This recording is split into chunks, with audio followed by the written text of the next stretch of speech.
wala man tayong narating sa ating buhay, pero mas masaya na ako sa loob ng 10 taon. Ganito na ang mga puno ko, ganito na katangkad.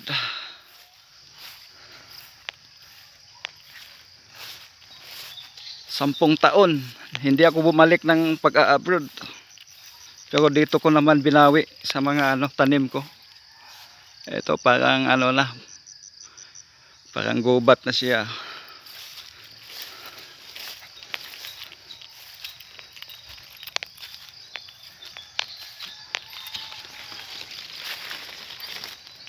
Ito na yung ko, mini Paris.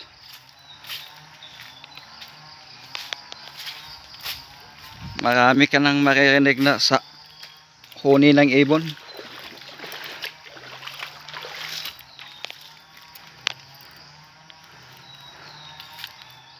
Yun. Maliit na batis.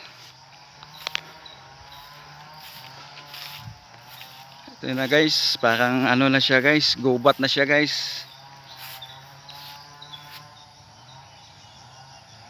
Oh. Dito guys, pag tanghaling tapat guys, hindi ka na guys, maiinitan ng husto dahil nasa lilim ka na eh. Oh. 10 years ito guys, bago laging ganito guys. Oh.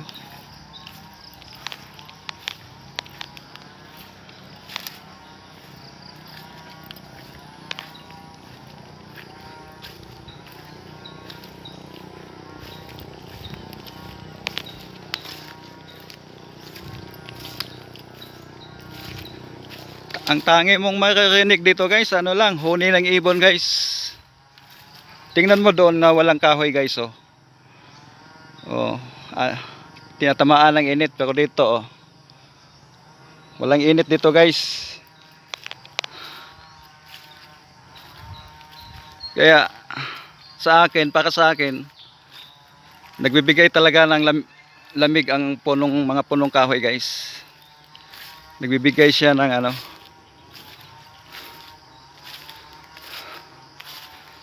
nagbibigay siya ng kalamigan, walang init. Ito guys, oh. Malaki na sila guys. At hindi ko na ito gagagalawin guys. Palalakihin ko na lang. Yun, oh. Dito ako sa lilim ng mga punong kahoy guys.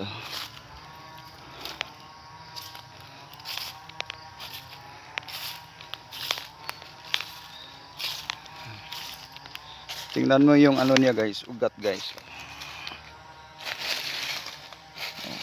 Misinglik na siya guys. Iyan ang guys, nagpapaano ng lupa, proteksyon ng lupa. Ito.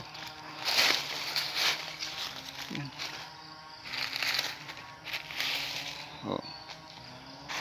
Kumbaga yung lupa guys, nila, binabarakadahan yung lupa. Oh. Damo to eh. Yun, oh, malaki na, oh.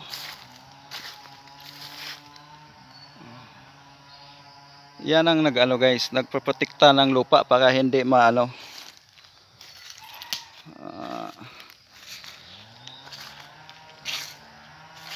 hindi gumagalaw yung lupa. Yan guys, oh. Malaki na yan guys. Oh. Mga nasa 80 kaka na yan guys. Ang tangkad na yan guys. Oh. Ang tangkad na yan.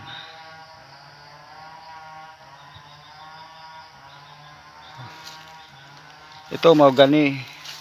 Yan, mahogani. Halos maraming mahogani dito guys. Ayun.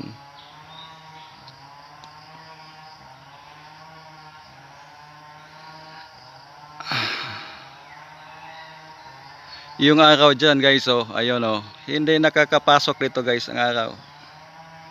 Tingnan mo yung lilim guys. Oh, hindi ka maaarawan dito guys. At pangalawa, napapatay yung mga damo guys sa ilalim oh.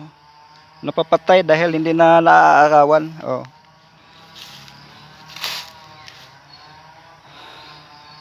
Napapatay ang mga damo guys. Less maintenance na ikaw sa mga damo guys, hindi ka na mag-ano ng damo dahil hindi na tumutubo masyado yung damo.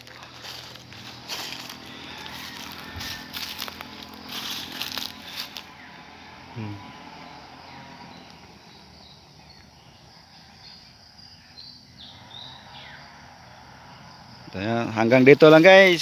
Salamat sa panonood guys.